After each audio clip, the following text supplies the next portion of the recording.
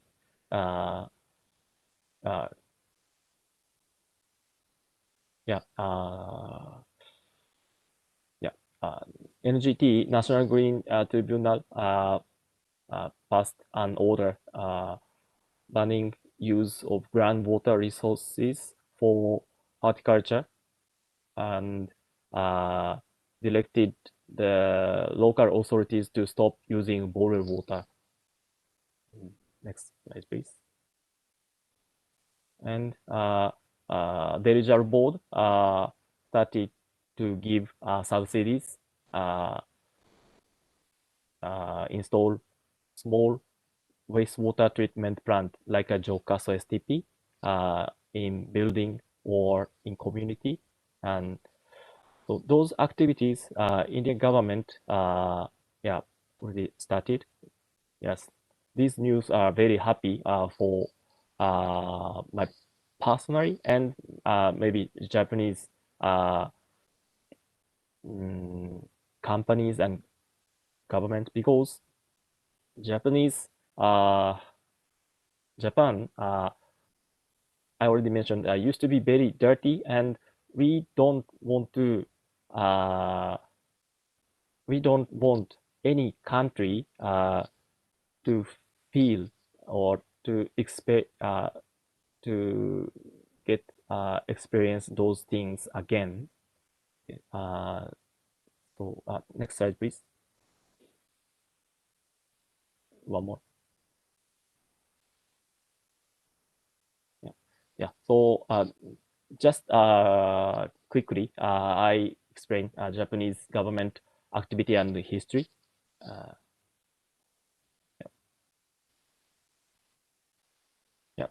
This photo, sorry, one photo, not water condition, but used to be 1960, 1970.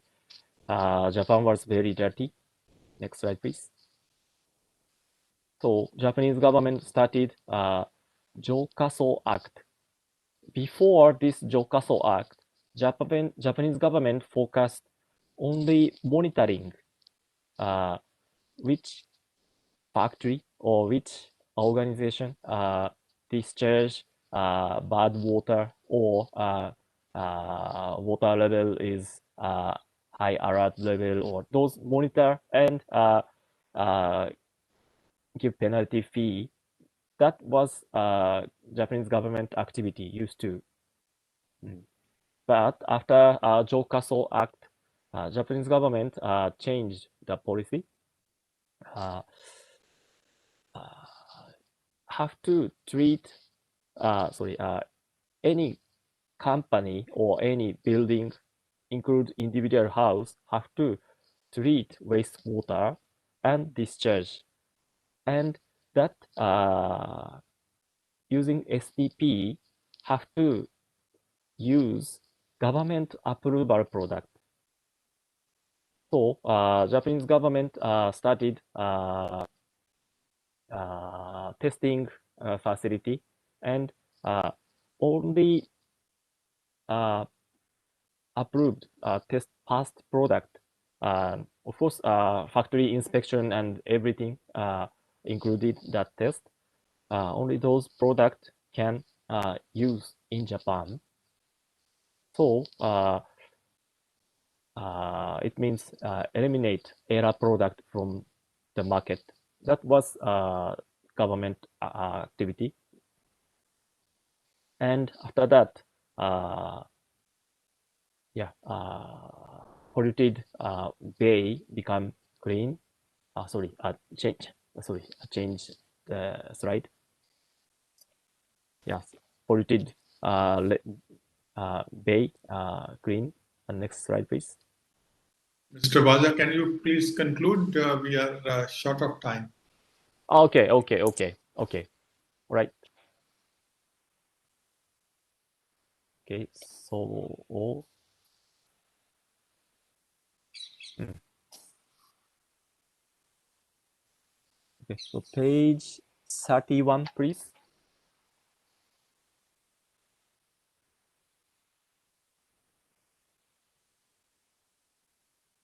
Okay, one, yeah, 30, 30, sorry, 30. No, okay. Yeah, only few references. This is in Nagpur, NTPC, Malda. Yeah, raw water treated by Jokaso and reused for horticulture. Next slide.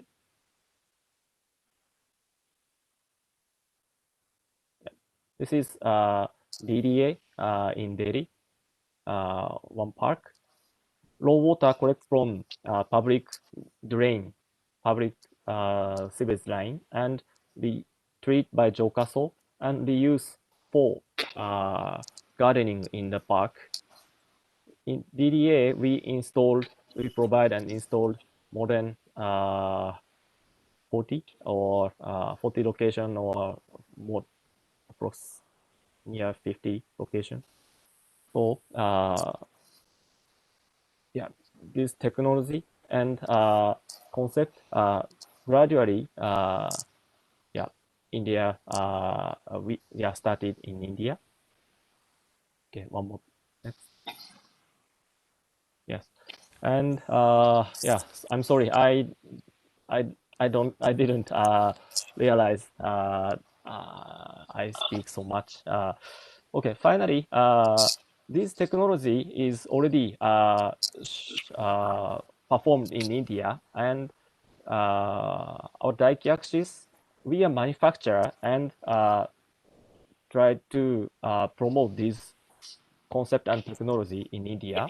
So we do EPC basis job or just sell the product and sorry, just sell product or EPC plus O&M, those sales, and of course we join PPP model or BOT basis.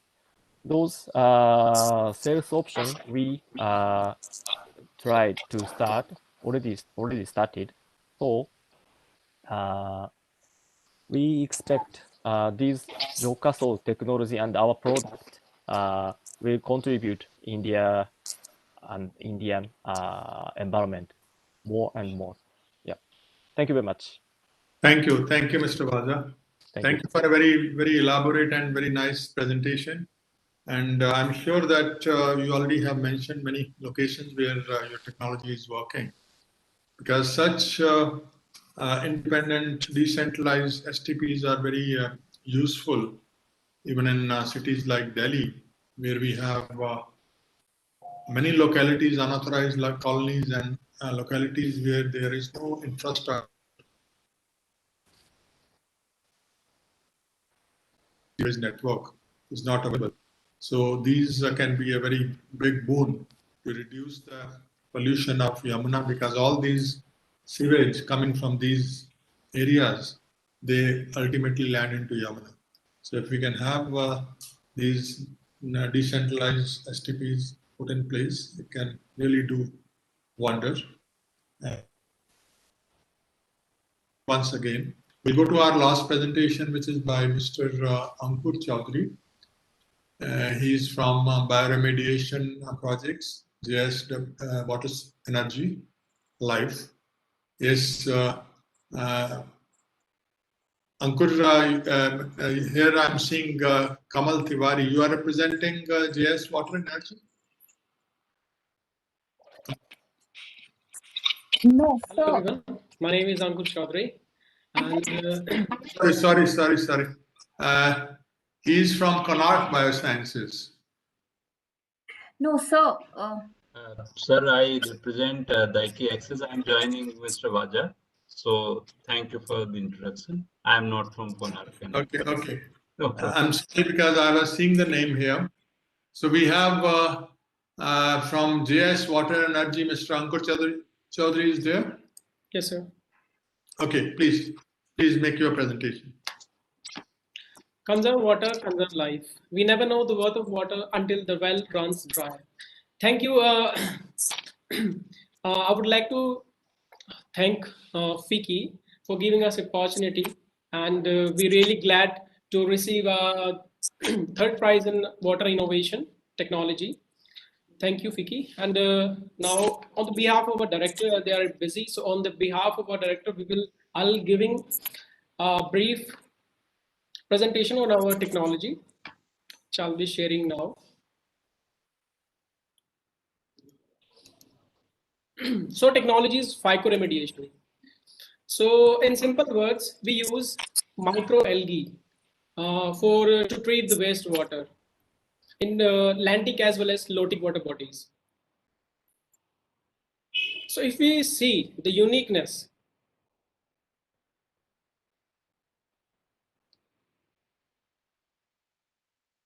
first of all, it is eco-friendly as we are enhancing the diatoms in the water bodies. So they are present already. We are just increasing the diatoms which are already existing there. So they don't, interact with other microorganisms. So it's an eco-friendly method. Second, it works and it works in throughout the water column.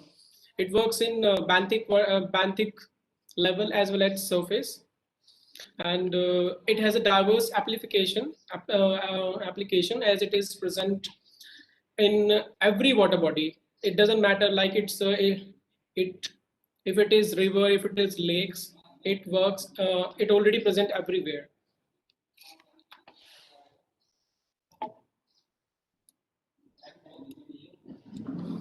So in this slide, I'll be comparing this technology with STP and bioremediation. So if you see the capital cost, so if we compare the capital cost with phycoremediation and STP and bioremediation, so in STP, we really have to invest around 5 crore to set up these, and in bioremediation also, the amount is around 30 to 100 per cubic meter for bioremediation. But in phycoremediation, the capital cost is, for take an example, we charge around 15 to 2000 for per MLD per day. That is a really it's really cheap. Second, if we see that it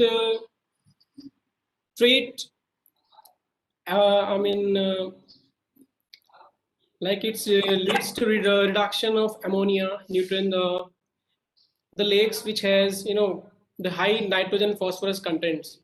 Mr. Ankur, your presentation is not visible. If you can just stop sharing and then start. We can't see your presentation. Okay.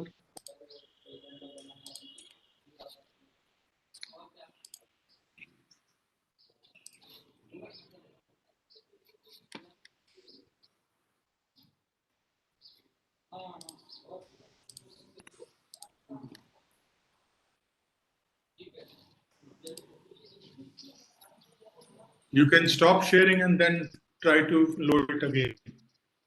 Okay.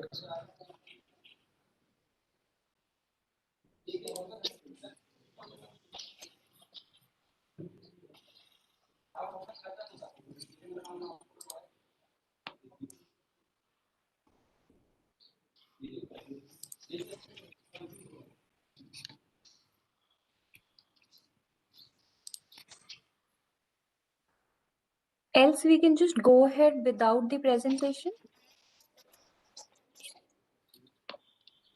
Or if you have this presentation, a copy has been sent to you. No. I think now No, is okay. sir. Okay, fine. I think that is fine. Yeah. Is it visible now, sir? Yeah, it's visible. Go ahead.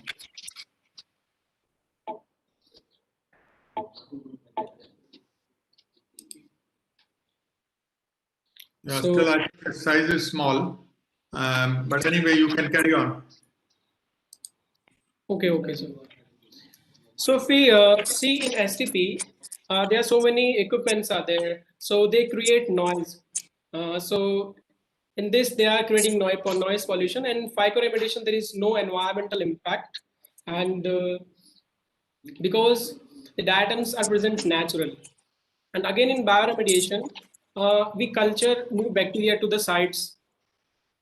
So they may interact with other microorganisms, and then maybe conflict is there. So this is a working. So I'll be discussing the working of phycoremediation in two ways. First of all, it will oxygenate the water body. When it oxygenates the water body, the aerobic, it will create an aerobic environment, and the waste, the sludge which is there, it is degraded by the aerobic bacteria. And second thing, when in lakes, there is nutrient enrichment of nitrogen and phosphorus. So basically how it works, when it creates the oxygen in the water reacts with the ferrous, and those electron binds the nitrogen and phosphorus, and then these nutrients settle down at the bottom. So it inhibits the growth of cyanobacteria, which will disrupt the aquatic life after just blooming on the surface.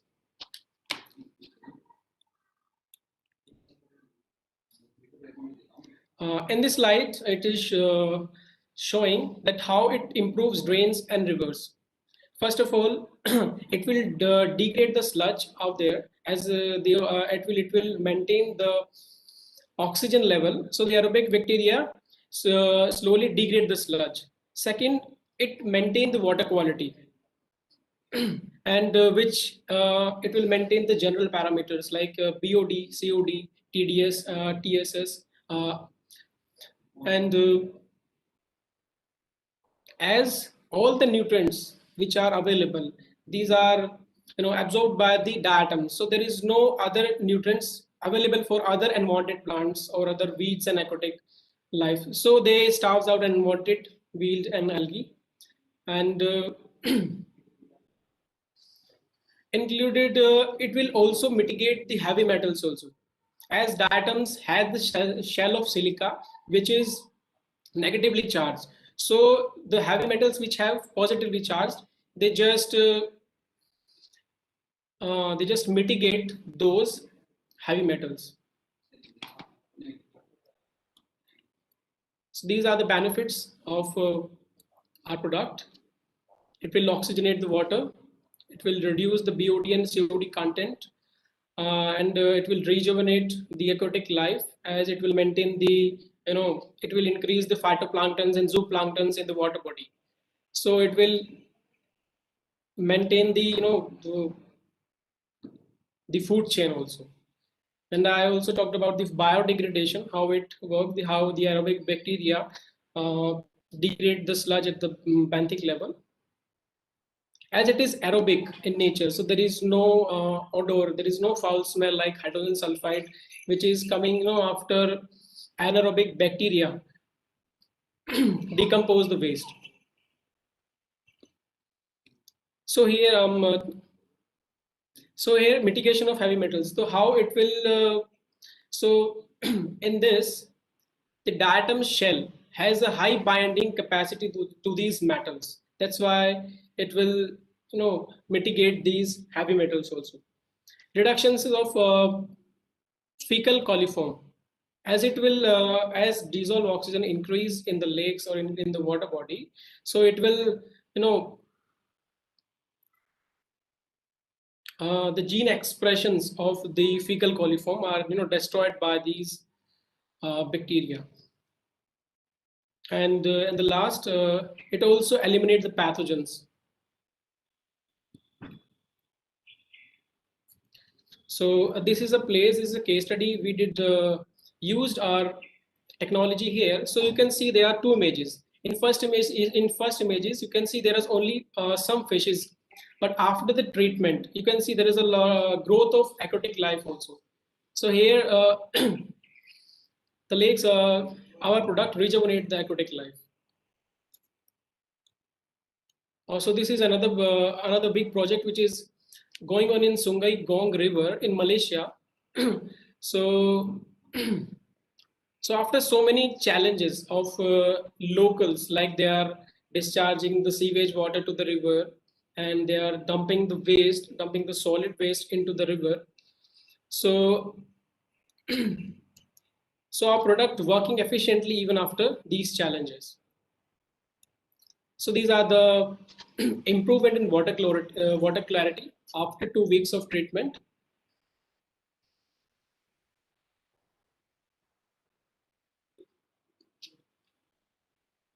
As you can see, the water quality clarity improved throughout the treatment.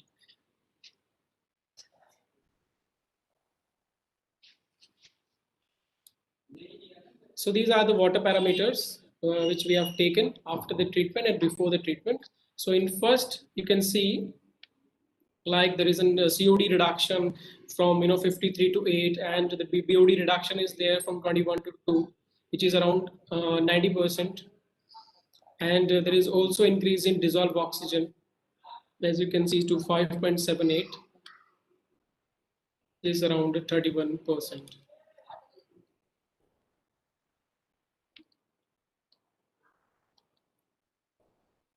So yeah, that's all. Thank you again for having me.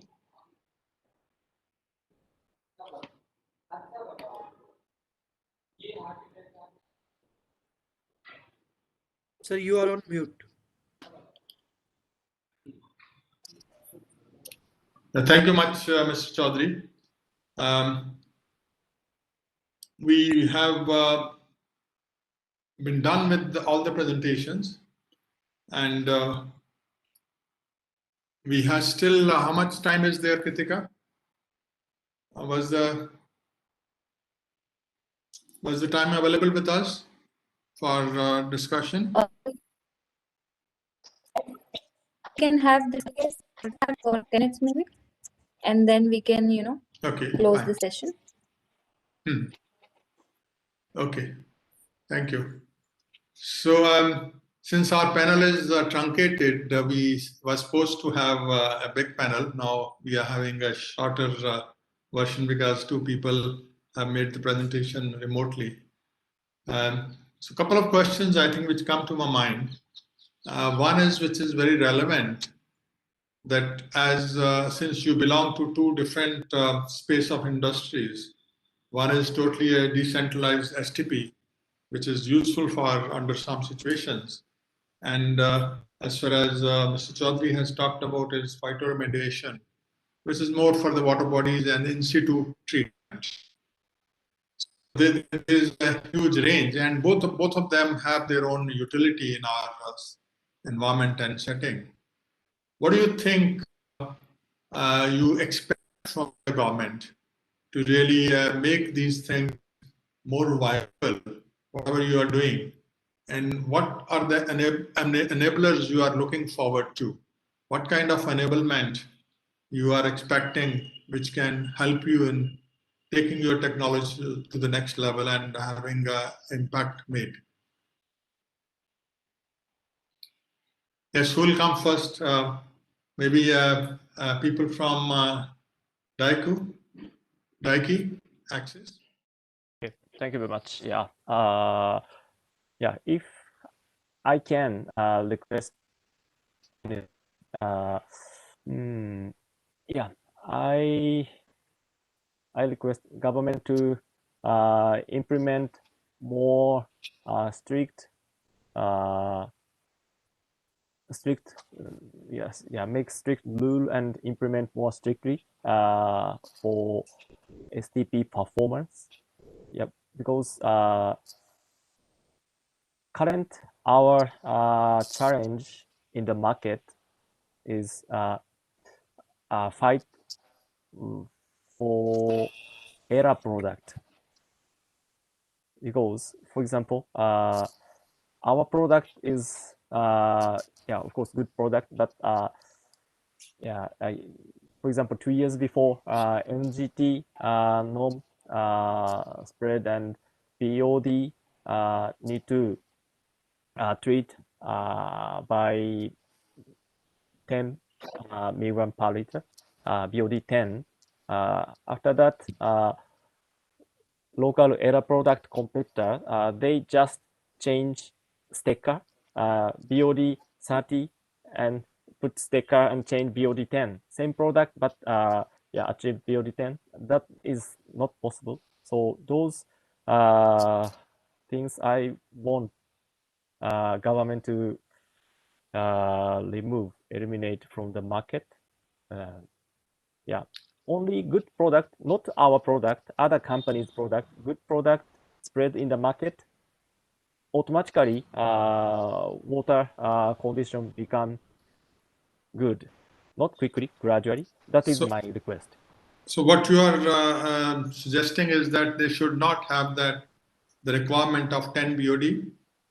No, 10 BOD is okay. BOD 10, BOD 20, either fine, but always, yeah, cheat. Error means cheat product or cheat company try to sell the product. Yeah, so I get your point that you're saying that the evaluation should be more stricter and it should be adhered to. Whatever parameters you set, it should be properly evaluated, and it shouldn't happen that people just get away by quoting less and then taking the contract and then finally not delivering. Is that what your concern is? Any other incentive you feel that needs to be given to the industry from the government side? What kind of incentive? Because FICCI is thinking of putting all these recommendations of these sessions and making it available to the government. And if you have something which you feel is something which you want to put from your side, then FICCI can look into that. That's the idea of this particular question. Yeah, so sir, if I may respond to this question. Yes. So I look at now, having worked in the Indian water sector for a long time and now learning from the experience of Japan, what I feel is there is a good connection they have developed in Japan, which is very healthy communication between policy, law, standards, and product and technology, including up to the level of operation maintenance. So while we do have all these pillars in place, but the communication between the pillar lacks currently. Also, even in the countries like Japan, which are developed nations, there is a subsidy or encouragement given to user to acquire such an asset, because ultimately it is going to create impact on the public health and the environment. So there has to be encouragement for a user to acquire such an asset. There is an, let's say if you look at, there is an encouragement from a financial sector to acquire a car or maybe mobile or some other sector, but there is none for even installing an STP, which will do much better for the country. So maybe an enabling environment is definitely needed. Thank you. And Mr. Chaudhary, you have anything to suggest?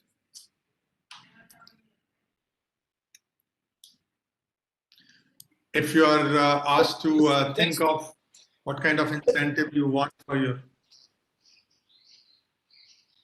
Yes, Mr. Chaudhary. First of all, I would request the government that choose, those technology which are, which are not impacting our environment.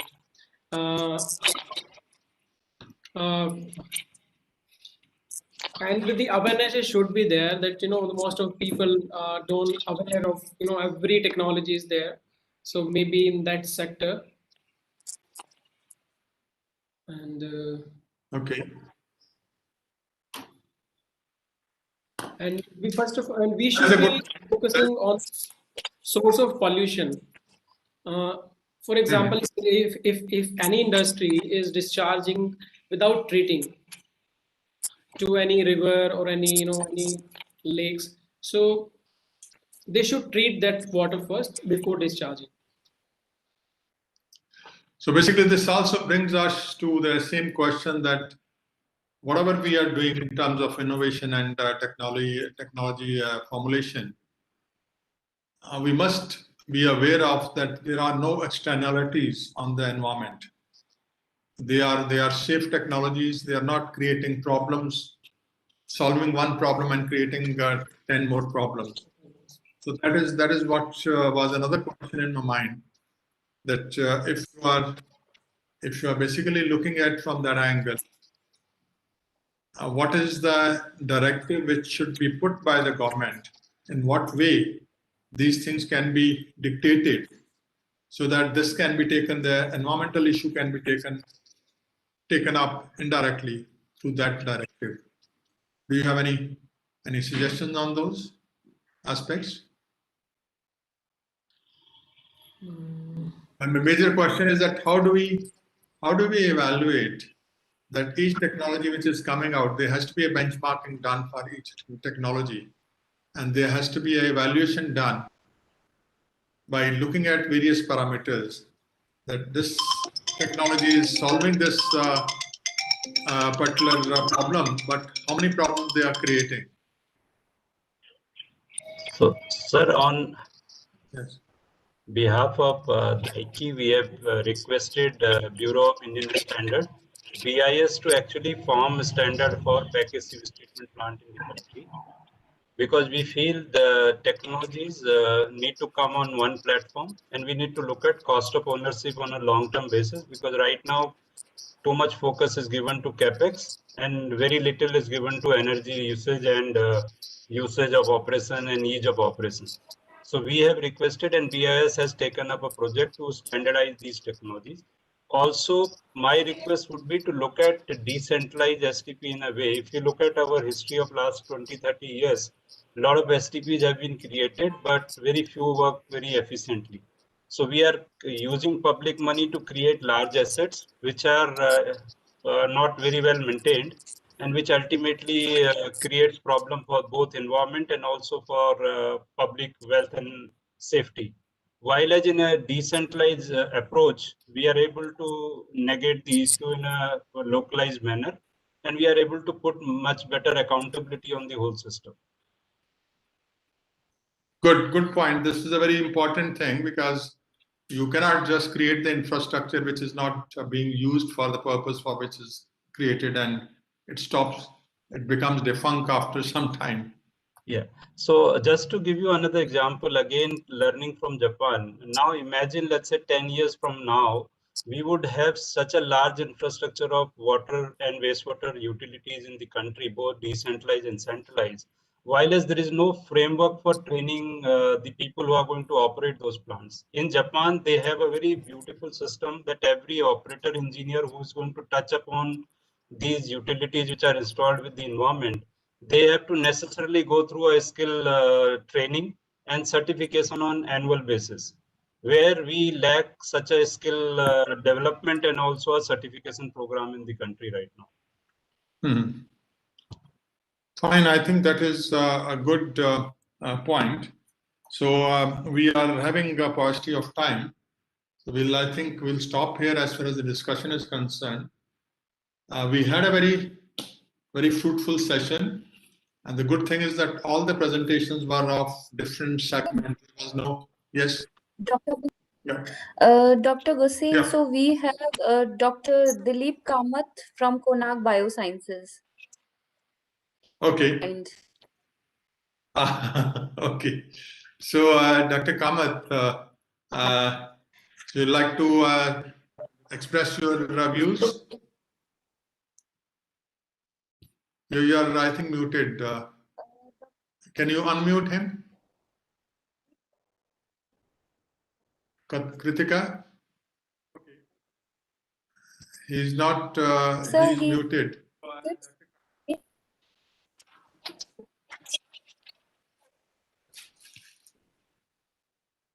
Dr. Kamath, we can't hear you. Can you hear me now? Just Yes, check we can hear I you. think you are muted.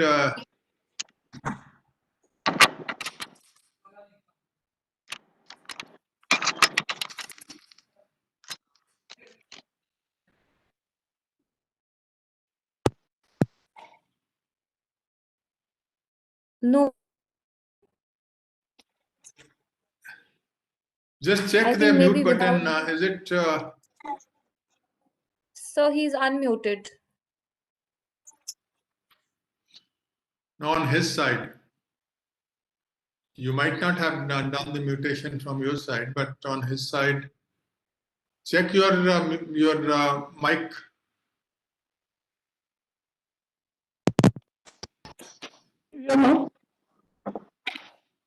Hello. Can you hear? Yes, yes, now we can hear. I'm extremely sorry. I couldn't have connectivity here, and therefore I joined late. No problem. Still is not late. You can take a few.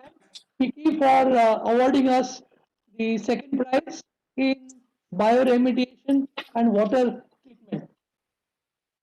Konark, which is situated in Mumbai, we are basically involved in treatment of wastewater from textile, pharma, food, all these industries. The focus is on what is FICCI has kept, that is recycle, reuse, and uh, that is the focus that we have. And therefore, what we do is develop cultures depending upon what the characteristic of the particular effluent is. Now, I would like to share with you our expertise that we have developed with textile industry. A textile industry, as you know, is a water intensive industry, and therefore roughly about 5 MLD plant I will discuss with you all. It is of denim, and therefore they produce a large amount of denim jean material, and the color is up to 20 PTCO. The COD is about 5,000, TSS 1,000, and BOD is about 1,700 to 1,800 ppm. Now the best part here is we have developed consortia of cultures which degrade very efficiently, including the shock load that is generally there. I heard Ankur mentioning that they develop cultures at the site. We also do the same. Initially, we were sending liquid cultures or culture in liquid form, but now we prepare them in solid form. But those are scaled up at the site.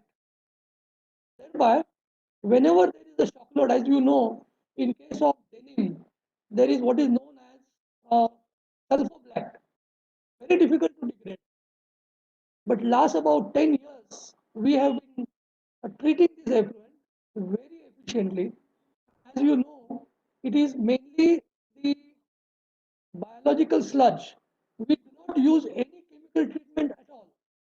Up till now, in India, there is a practice that first it will be primary chemical treatment, then biological treatment. As we all know, that generates huge amount of chemical sludge. The other problem that industry faces is to dispose of that particular hazardous sludge at a deputed site. The transport and chemical costs very, very expensive. So in this particular case that we have developed consortia, what it does is 98 to 99% color is removed. 97 to 98% COD is removed, and 98 to 99% color is removed.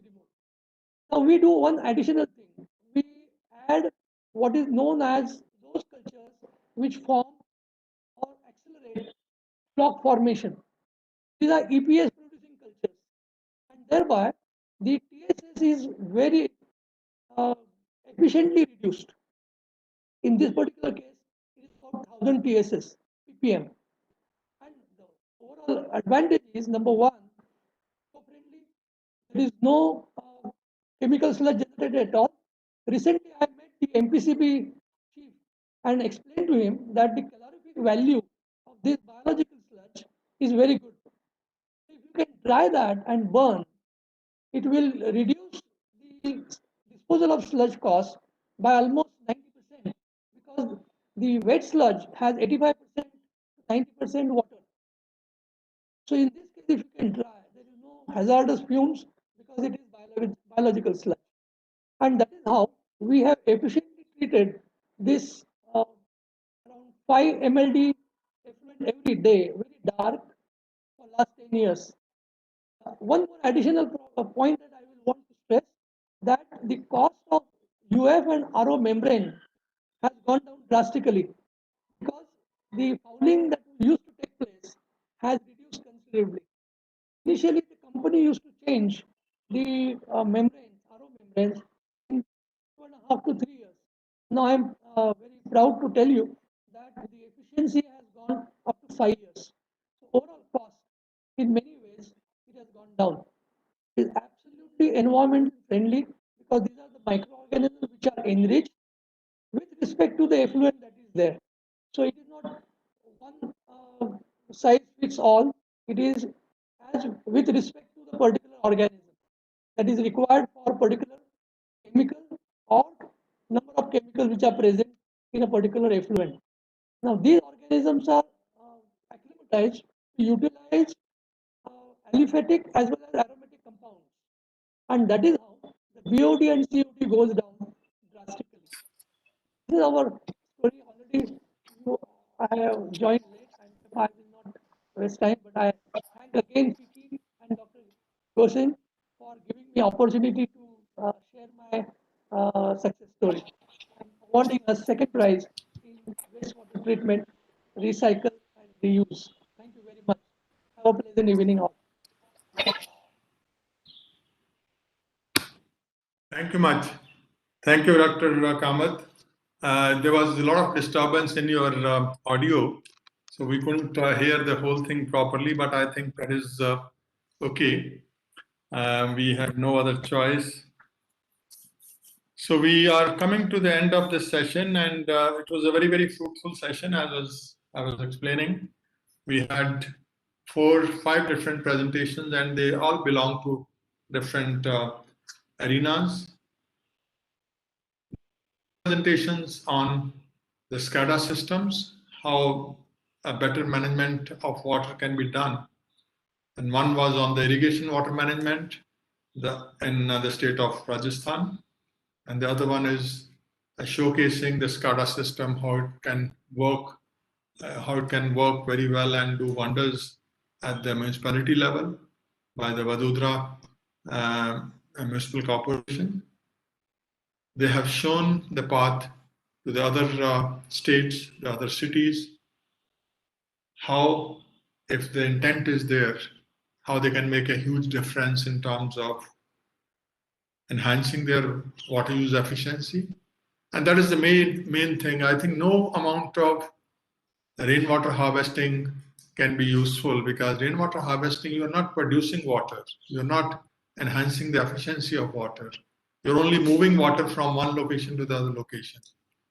The real thing is to reduce your demand, to enhance your efficiency, which can be done by both the things, by having better processes, by having more. If you are wanting to enhance the efficiency, you can change the methods, the processes in industry, the methods of irrigation in the rural world. If you want to reduce your demand, you can do the reuse, which is being recommended by various industries, and there are a lot of solutions available now. Then we went on to Mr. Vaza. They showcased the Yokasu STP, which is a decentralized STP, which can be a very wonderful solution for small communities. The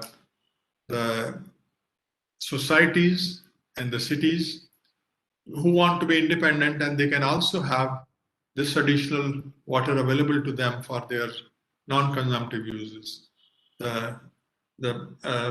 Any other uses which is beyond the potable use. So that water can be really very, very instrumental in reducing your demand at the city level. Then Mr. Chaudhary showed the examples of how the phytoremediation can be used, which is again another extreme. Now, all these things, there are caveats. You might not have a technology which will work for every situation. So you have to really, that is exactly what we were discussing, that there has to be a benchmarking of the technologies, and that has to be done by some organization, by the government, to evaluate those technologies and give recommendations. See, every industry will come and say that their technology is the best. So they are nobody to really claim that. Somebody has to evaluate it independently. And that is one of the reasons that these the FICCI is doing a wonderful job, at least in getting started in that direction. And they're also coming out with some subsequent recommendations at how these technologies can be benchmarked, which can help.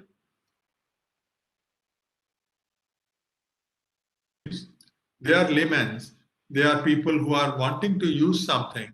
So they need to have a very large segment of information available, independent information available, which is not generated by the same industry who is promoting it. That is something which we have to recommend from the FICCI side to the government. Like we have the BIS, in the same manner, we should also create another organization or even ask the BIS to evaluate some of these technologies. It can be, the parameters can be many. The effectiveness is one, but at the same time, what is the cost for the same effectiveness? How much is the cost we are incurring? So if you have the same level of effectiveness and there are two available technologies, I'll certainly go in for the one which is cheaper, because that becomes affordable to me. Then there are other issues which are equally important, that how the upscaling has to be done, how you have to integrate these sectors. We have talked of at least 4 sectors, and the last presentation which Dr. Kamath made, it was more on the dyeing industry.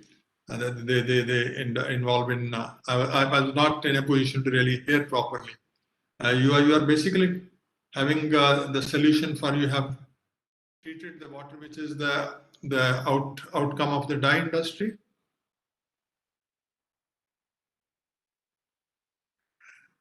Dr. Kamath, I was not able to hear your, so you are mainly focusing on the, your technology is taking care of which kind of, what is the product?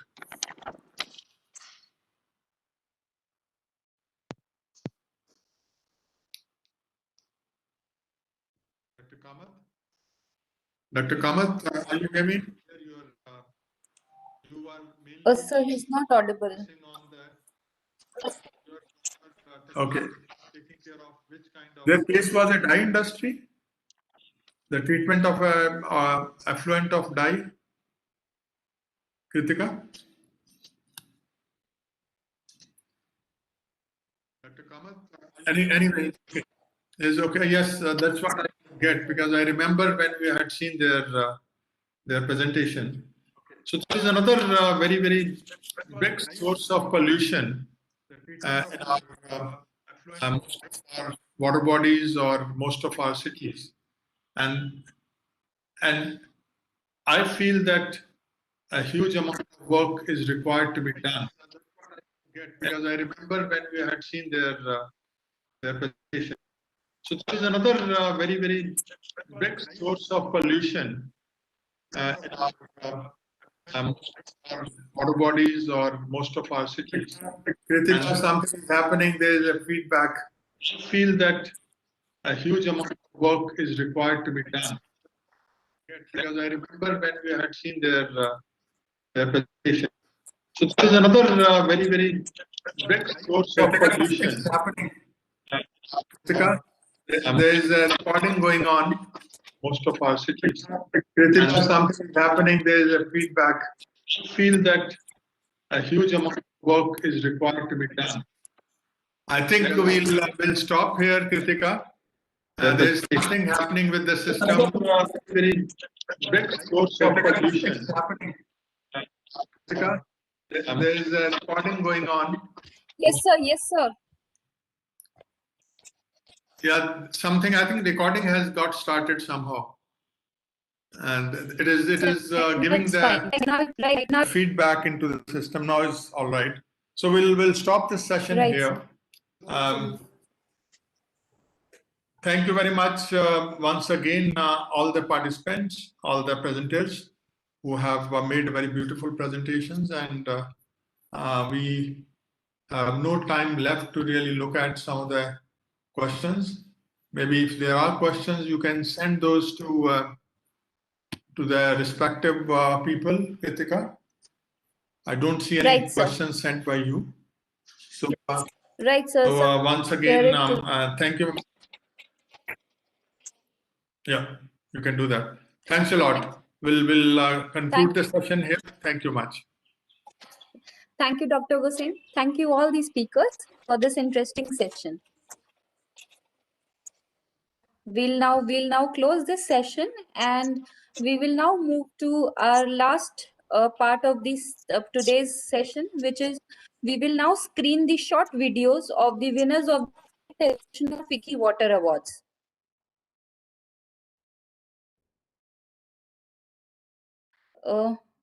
Please play the videos, please.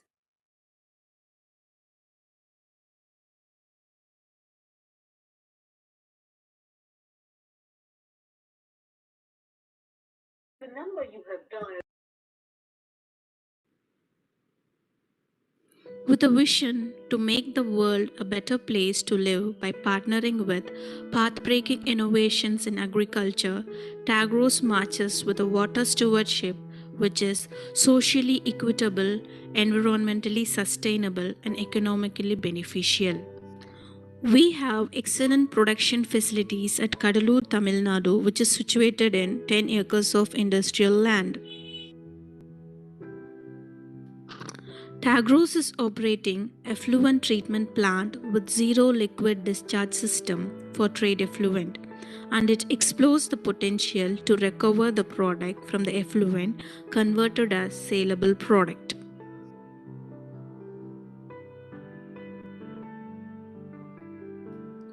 We have implemented various water conservation projects such as forward osmosis, biozone treatment, adiabatic technology, Aqualife, advanced membrane technology, paddle dryer technology, etc. Tagros always strives for the continual improvement of systems and will continue to do so. Reduction of water consumption has been reduced to 28% for the past 2 years, and 40% of water has been recycled.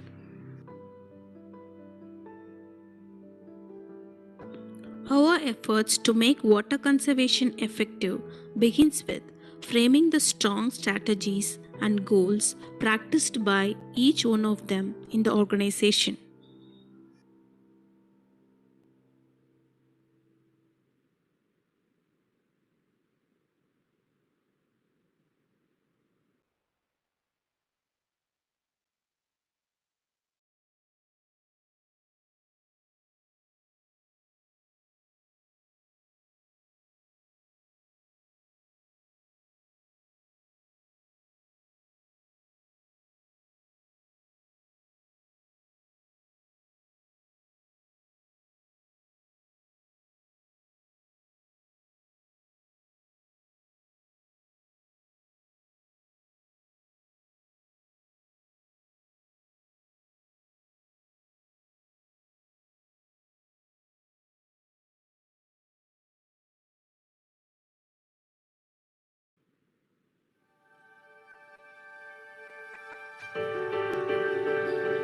They say everything starts with a tiny thread, and if you catch hold of the right one, you may just weave the destiny you want.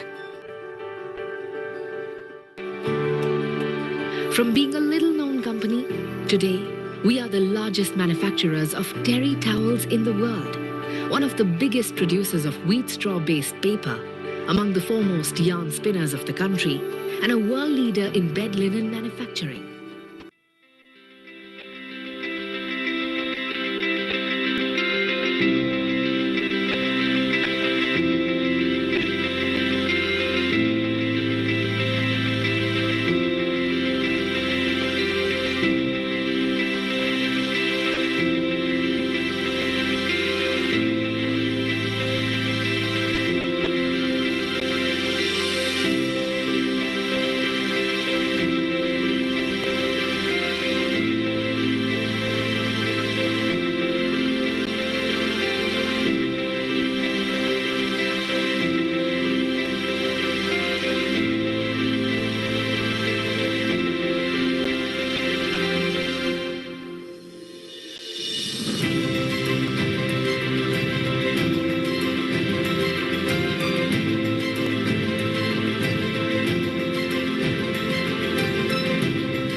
पानी की व्यवस्था नहीं थी हमारे गांव में। पूरा गांव का हमारा धड़ बगल का आसपास के पर गांव में मजदूरी करने जाता था, सरिया नहीं मिलता तो खाने पीने। पूरे गांव की लगभग आधी जमीन जो है ना सूखी रहती थी, लेबर लोग भी पलायन करने जाते थे।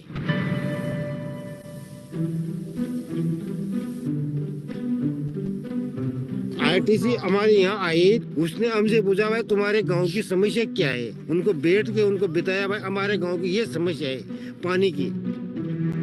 उन लोगों ने हमारे साथ मिलकर डैम की हाइट बढ़ाई और काम किया।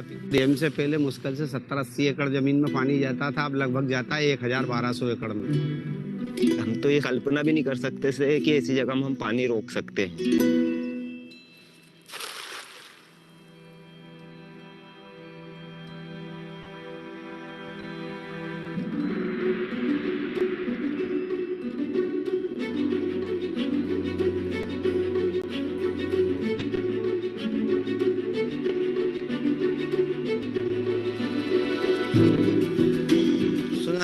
प्रोजेक्ट आने से पहले आधी जमीन सिंचित थी, आधी सूखी थी। अब पूरी जमीन सिंचित हुई, तो उत्पादन काफी बढ़ा। एक फसल के जगह पर 4 फसल उग जाते हैं तो हमारी आय 4 गुनी 5 गुनी बढ़ गई। हमारे रहन सहन में भी सुधार हुआ, पर वो हुआ सब पानी की वजह से। धीरे धीरे पानी बढ़ा, लोगों को रोजगार मिला। ये कैसे हुआ? सुनहरे कल FIS के माध्यम से। यहाँ कुछ भी नहीं था। आज ऐसे कंकरों में आज गेहूं खड़ा है, फूल खड़े।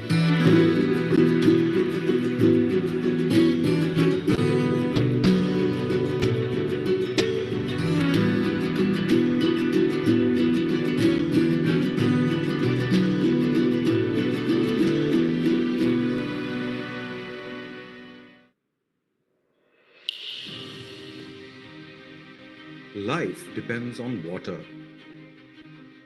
Yet, 600 million people in India face high to extreme water crisis. Water demand will double by 2030. So will the gap between demand and supply. 67% of untreated domestic wastewater is still discharged to rivers, water bodies, and the ground. It is estimated that by 2050, 6% of India's GDP will be lost to water crisis. Water, energy, and food security is the key challenge faced by India in this decade, and all three are linked to one another. Benjamin Franklin said, "When the well is dry, we know the worth of water." Reusing treated wastewater will reduce the burden on freshwater resources and can also resolve sanitation and environmental issues. The decentralized treatment of wastewater is more useful in the Indian context as there is a lack of sewage network in most parts of the country. Presenting Daiki Access, Jokasao, the concept of treated site, reuse at the site. The domestic wastewater, including grey and black water, can be treated by Jokasao and reused for multiple purposes. This treated water can also be discharged to water bodies and land reservoirs as per environmental standards. Jokasu is suitable for both urban and rural setups. It can be implemented in individual households, cluster of houses, or entire communities thanks to its highly modular and scalable nature. This system can also be implemented widely for hotels, restaurants, hospitals, parks, office, malls, airports, train stations, bus depots, petrol pumps, industries, and many other private and public areas. The wastewater treated by Jokasu can be reused for several applications such as horticulture, construction, toilet flushing, vehicle wash, firefighting, dust control, cooling tower makeup, industrial processes, or for reviving local water bodies. The Jokasu treats wastewater through 6 advanced stages to ensure that the treated water meets the standard and is fit for reuse. Wastewater enters the separation chamber where debris and solids are restricted from entering the treatment system. The wastewater then goes through a basic sedimentation process. The third stage is the anaerobic contact media chamber where microorganisms decompose the organic material in the wastewater. The treated water then moves to moving bed bioreactor or MBBR for further treatment and subsequently goes through sedimentation and disinfection to give final treated water. Untreated water is moved back to its first chamber by an airlift mechanism for continuous treatment of water. The key highlights of this technology include long product life, high efficiency, modular design, no requirement for a full-time operator, low energy consumption, low maintenance requirement, and faster execution, that too without any issues of noise and smelling sites. It just takes a day to install Jokasu at the site. The product can be installed over the surface or underground. This gives the option to the customer to use the surface as a car parking or green cover. The customer can choose the model from a variety of models as per his own site requirement. Our Jokasu solar STP range makes it truly off-grid and very cost-effective for customers to own the STPs. Daiki Axis India Private Limited is a part of Daiki Japan, the largest manufacturers of STPs in the world. Daiki Japan is listed on the Tokyo Stock Exchange and has amassed over 60 years experience. With over 20 lakh installations across the globe, 6 world-class factories, 37 offices in Japan, and 7 global subsidiaries, Daiki Axis is fully ready to support the global demand. Daiki Axis India has already set up a manufacturing plant in Vapi, Gujarat under the Make in India initiative and has completed 172 projects across India. 大気アクシス社長の大亀です。インド市場は大気アクシスにとって戦略的に重要な市場です。インドは市場規模拡大の可能性だけでなく、生産、技術、サービスサポートの面でも世界市場の中核になると考えています。我々のビジョンは、インドの複数の州に生産拠点を設け、製品供給、エンジニアリングサポート、メンテナンスサービスを一気通貫に提供することです。インドの分散型汚水処理市場に高い品質と能力を備えた製品サービスを PPP モデル等の方式も駆使して広めてまいります。Daiki Axis Jokasu is impaneled by Government of India, Ministry of Jal Shakti for Jal Jeevan and Swachh Bharat Mission. It is also documented in CPHEEO manual as an advanced technology for on-site treatment of grey and black water. It has become the first STP product in India to have earned the Green PRO Eco-Label certificate from Confederation of Indian Industry CII. Jokasu has also won the most innovative water technology award for the year 2020 from FICCI. I have studied the technical literature of Jokasu system and find it that it is very scientifically sound process for decentralized treatment of wastewater. The key aspect which I observed in this technology is that though it is a low-cost technology, but it also consumes very less electricity and energy, and hence the operating cost and life cycle cost of this technology is likely to be very less compared to many other competing processes. The second heartening feature of this technology is that it can be scaled at various levels, from a single household level application to a large township. So this technology can be used in various scales, and hence it can be potentially integrated with Swachh Bharat Mission, where a large number of decentralized toilets of various scales has been put, but fecal sludge management is still an issue. This can be a most economical and sustainable solution for the Indian market.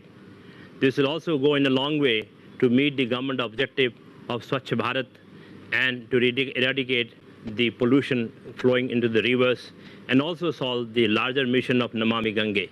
This is an opportunity for all the state government, central government, and the private and public enterprise to take advantage of this technology which is being developed in India. Daiki Axis India has recently signed an MOU with IIT Roorkee for the technology validation and deployment in Indian conditions.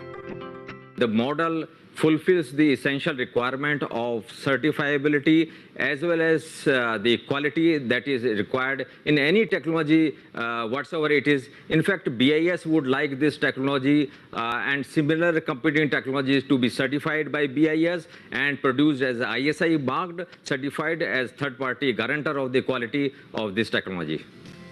The future has many challenges, but our innovative technology, end-to-end solutions, short payback periods and flexible financing models make it easy for the customer to be future ready. Daiki Axis is leading the movement to save water and the environment. We invite you to join us.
Geographically, Rajasthan is the largest state of India with only 1.16% of surface water and 1.72% of groundwater resources of the country. An effective forecast warning system and transparent water distribution system is the need of the hour for efficient water management. In the past, measurement of rainfall and water level was done manually. Normally, information was collected once or twice a day and was communicated through traditional mechanism. Due to the non-availability of real-time and accurate information, vulnerable positions of flood and drought were experienced. Now, Water Resources Department and Groundwater Department have taken up automation activities under National Hydrology Project. A network of 410 instruments has been installed at major rivers and dams across the state for acquiring rainfall, water level in rivers, reservoir and groundwater. These stations are connected with central control room through satellite and GPRS communication system. Real-time data of these stations are online disseminating through server of Central Water Commission. For bringing automation and transparency, SCADA system is installed at Indira Gandhi Canal project. IGNP is a lifeline of Western Rajasthan and meets drinking water requirements of 10 districts in addition to command area of 16.17 lakh hectares through 650 kilometers long main canal. Now SCADA system is helping in regulation of water in the canal system according to the discharge allocated for Rabi and Kharif period. SCADA is also installed at Bisalpur Dam, which caters for drinking water demands of Jaipur Ajmer. Gates are automated. Automatic water level recorder giving the real-time water level in the rivers. Master control room has been built to operate all activity. After the success story of automation in IGNP Canal project and Bisalpur Dam, SCADA system is being installed at important dams in the state, namely Mahi, Javai and Guda Dam, and at major irrigation projects, namely Bhakra Canal, Gang Canal and Narmada Canal.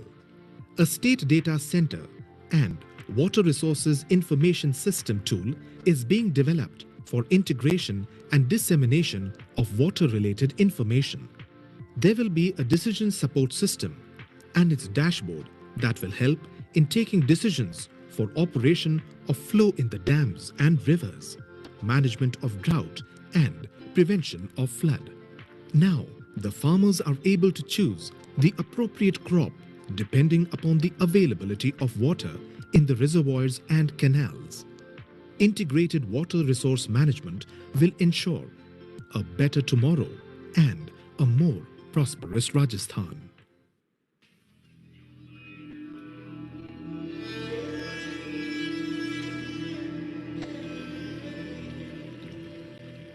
ખેતીમાં હું 16 વર્ષથી જોડાયેલો છું અને drip અમે દોઢ વર્ષથી use કરીએ છીએ ખેતરમાં.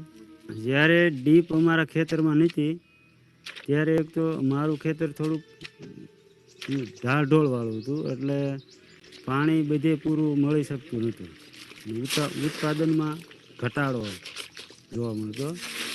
તે મુશ્કેલી તો શું છે, બૈરાવ જે અમારા ઘરના જે હોય મારા પત્ની એને પણ કામમાં લગાડવા પડે તો એનું ઘર કામમાં પાછું મુશ્કેલી આવે. The capital cost of a drip technology is almost equivalent to the annual income of most of these farmers. The foundation of this program is the loan which is given to small and marginal farmers. The recovery of that loan leads to a revolving fund which is managed by a collective of farmers to reach out to more and more farmers.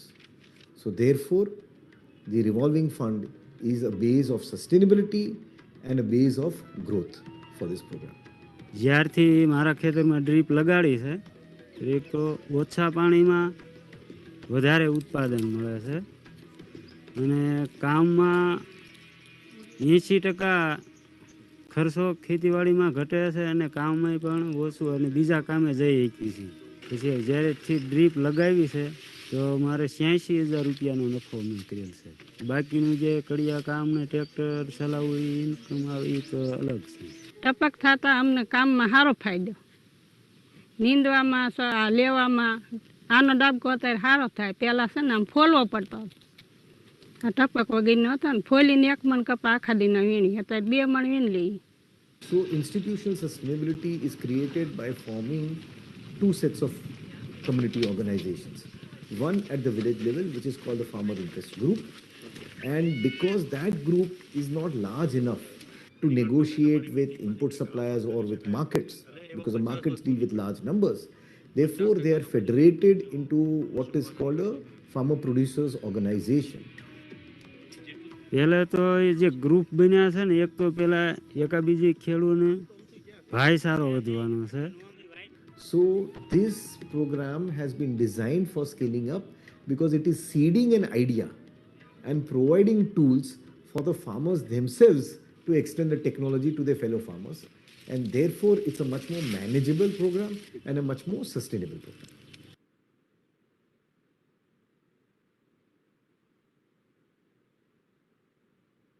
जन जागरण केंद्र की मुहिम ने बदल दी झारखंड के कई गांवों की सूरत। जल क्रांति के रास्ते पर चल पड़ा पानी बचाओ संरक्षण अभियान। भारत सरकार ने नवाजा। समाज के लिए प्रेरणा की स्रोत बन गई संस्था। जीवन में जल के महत्व और तेजी से घटते जल स्तर को देखकर एक गैर सरकारी संस्था जन जागरण केंद्र ने जो पहल किया वह अब समाज के लिए प्रेरणा का स्रोत बन गई है। झारखंड में जल संचय के लिए संस्था ने जो सार्थक प्रयास किया उससे कई गांवों की तस्वीर ही बदल गई। अभियान को सरजमी पर उतारने वाले संस्था के संस्थापक रामेश्वर सिंह ने जिस सोच को लेकर जल संचय अभियान को सरजमी पर उतारा था वह अब रंग लाने लगा है। आरंभिक दौर में लोगों में पानी बचाने के प्रति कोई संजीदगी नहीं थी। पानी की बर्बादी देखकर बेहद पीड़ा होती थी। लोगों को पानी बचाने के प्रति जिम्मेवार बनाने के लिए संस्था ने सामूहिक प्रयास करने की दिशा में एक कदम बढ़ाया जो अब एक कारवां बन गया है। तकनीकी विशेषज्ञों की सहायता से रीज टू वैली अप्रोच के तहत बहुत सारी संरचनाएं तैयार की गई जो आज लोगों के लिए आजीविका के साथ समग्र विकास का आधार बन गया। खेती छोड़कर दूसरे शहरों में रोजगार के लिए जाने वाले लोग न सिर्फ अपने गांव की ओर लौटे बल्कि खेती को रोजगार बना लिया। जल संरक्षण के तहत 811 करोड़ लीटर वर्षा का पानी छोटे छोटे तालाबों, डोभा और टीसीबी आदि कार्यों से बचाया गया और 603 हेक्टेयर गैर उपजाऊ भूमि पर सिंचाई की व्यवस्था कर उपजाऊ योग्य बनाने की दिशा में सार्थक पहल हुआ, जिसका परिणाम यह हुआ कि अब यहाँ के किसान बहुफसलीय खेती करने लगे हैं। जल की महत्ता को समझें। जल है तो हम हैं, जल नहीं है तो हम कहाँ। Since ancient times, India has been Sujalam Sufalam land. But the increasing urban population and industrialization have been taking a huge toll on the water resources. Coping up with the increasing water demands requires a fresh approach for the overall management of the urban water cycle. Water supply and sewage treatment with reuse comprise this integrated approach. In Nagpur, Vishwaraj Environment is implementing this concept on a large scale. Nagpur consumes 700 mld of fresh water each day. Roughly 80% of this is getting converted in sewage. Like any other cities in India, there was a sewage treatment deficit in Nagpur as well. The sewage in the city flows through 3 rivers, Pivli, Pohra and Nag. These rivers have been polluted over time, further polluting Gosikhurd Dam, which is the source of fresh water and the irrigation to many towns. The municipal authority from Nagpur took a PPP route with a focus on reuse of the treated sewage water. Vishwaraj Environment won the project. This marked the start of the largest reuse project in India. Sustainability is the key for future of humankind, and water reuse is an essential part of the sustainable cycle. At Nagpur, we have Orange City Water working on reducing non-revenue water. On the other hand, we have Nagpur Wastewater, which processes 200 million litre of sewage per day, supplying 190 million litre of treated water to nearby power stations. This unique cycle, the positive cycle, brings not only sustainability but also health benefits for the citizens. As Vishwaraj, we are fortunate to participate in both these projects as PPP partners. Over the last 8 years, we have seen the positive effects of these efforts, particularly on the lowest rung of the society. The potential for reuse at thermal power plants is 8 billion litres per day initially. In the vicinity of Nagpur, there are 2 power plants by Mahagenco. They were approached with a proposal to use this treated water, and the treated sewage is now being reused in these power plants, and the fresh water earlier used by these plants is released. This water is sufficient to cater to the population growth of Nagpur for the next 35 years. The reuse infrastructure project too was a challenging one, and that involved laying a 1500 mm diameter pipeline largely through dense urban areas and crossing railway at 6 locations. The project was completed 9 months ahead of its designated period in the peak pandemic situation. Indian cities are growing rapidly and water supply to the cities already scarce. The reuse initiative would release fresh water for 8 crore people. For the cities to have the sustainability cycle and the water security in the future, it is essential that they follow this positive water management cycle that will ensure water securities for our future generations. Vadodara city, a constant update on the map of development. In view of this uninterrupted pace of development, the state-of-art facility has been commissioned by Vadodara Municipal Corporation for providing drinking water to the citizens through a large water infrastructure. Vadodara Municipal Corporation receives around 550 million litres of water daily from various sources. The water obtained from Mahisagar River French Well, Dodka Water Treatment Plant, Ajwa Sarovar and Kanpur Water Treatment Plant through the feeder line is delivered to the citizens from various distribution centers in the city.